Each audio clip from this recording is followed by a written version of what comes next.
विजयनगर साम्राज्य के महाराज कृष्णदेवराय अपने दरबार के न्याय, शौर्य और कलाप्रेम के लिए प्रसिद्ध थे। एक दिन राज्य में एक सनसनीखेज खबर फैली। राजधानी के बाहर स्थित पुराने मंदिर में एक अद्भुत हीरा छिपा है, जो जिसके पास होगा उसकी किस्मत बदल जाएगी। यह खबर सुनते ही दरबारियों से लेकर व्यापारी और साधु संत तक सब लालच में पड़ गए। महाराज ने दरबार में घोषणा की, जो कोई भी यह हीरा ढूंढकर हमारे दरबार में लाएगा, उसे हम सोने से तौलकर इनाम देंगे। दरबार में खुसर पुसर शुरू हो गई। तभी महाराज की नजर तेनालीराम पर पड़ी। तेनालीराम, तुम क्यों चुप हो? क्या तुम्हें इस अद्भुत हीरे में कोई दिलचस्पी नहीं? तेनालीराम मुस्कुराते हुए बोले, महाराज, दिलचस्पी तो है, पर मैं जानता हूं कि चमकने वाली हर चीज हीरा नहीं होती। लेकिन अगर आप आदेश दें तो मैं इस गुत्थी को सुलझाकर जरूर लाऊंगा। मंदिर की रहस्यमयी छानबीन। तेनालीराम अकेले ही रात को उस पुराने मंदिर की ओर निकले। मंदिर जर्जर हो चुका था, दीवारें टूटी हुईं और जगह-जगह झाड़ियां उग आई थीं। लेकिन अजीब बात यह थी कि वहां अक्सर अजनबी लोग आते जाते दिखते थे। रात होते ही तेनालीराम ने पास की झाड़ियों में छिपकर निगरानी शुरू की। अचानक 4 लोग काले कपड़ों में आए और मंदिर के अंदर घुस गए। उनके हाथों में मिट्टी के घड़े और औजार थे। तेनालीराम ने सोचा, लगता है हीरे की अफवाह इन्हीं लोगों ने फैलाई है। रहस्य खुलने की शुरुआत। तेनालीराम धीरे धीरे मंदिर के पास पहुंचे और दीवार की दरार से झांका। अंदर वे लोग एक गड्ढे से कुछ निकाल रहे थे। वह चमकता हुआ दिख रहा था। एक आदमी बोला, देखो, यह योजना कामयाब हो रही है। लोग सोचते रहेंगे कि यहाँ कोई चमत्कारी हीरा है और हम इन नकली कांच के टुकड़ों से मूर्ख बनाते रहेंगे।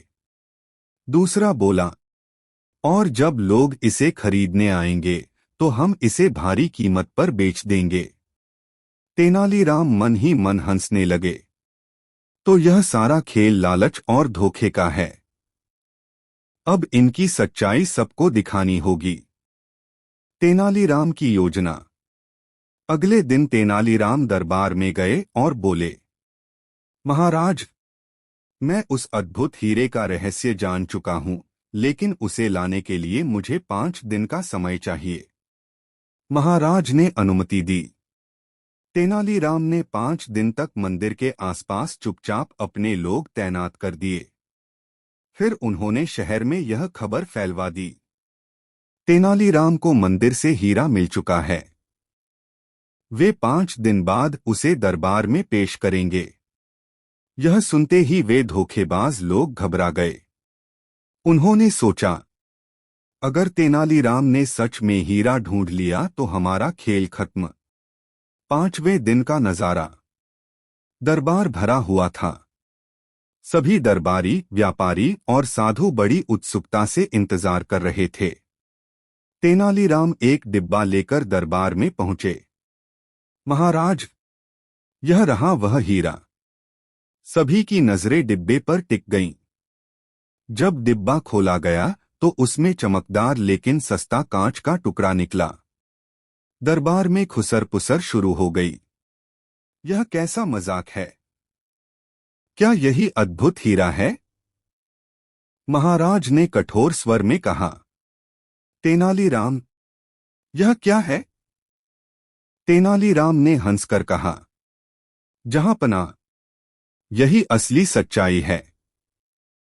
यह हीरे की अफवाह दरअसल कुछ चालाक लोगों ने फैलाई थी।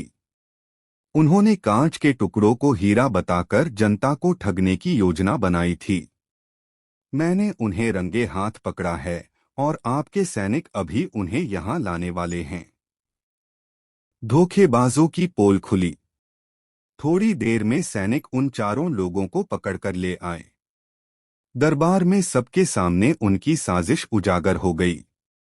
महाराज ने गुस्से में कहा, तुम लोगों ने लालच में आकर पूरे राज्य को धोखा दिया। तुम्हें कठोर दंड मिलेगा। फिर उन्होंने तेनालीराम की ओर देखकर कहा, बुद्धि का हीरा अगर किसी के पास है तो वह तुम हो, तेनालीराम। असली खजाना सोना चांदी नहीं, बल्कि तुम्हारी चतुराई है। निष्कर्ष और शिक्षा। तेनालीराम ने मुस्कुराकर कहा, महाराज, यही सच्चाई है कि लालच इंसान की बुद्धि को अंधा कर देता है, लेकिन सच्चा हीरा तो ईमानदारी और सत्य ही है, जो हमेशा चमकता रहता है।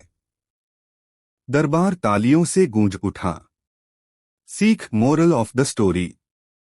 हर चमकने वाली चीज असली हीरा नहीं होती। लालच इंसान को मूर्ख बना देता है।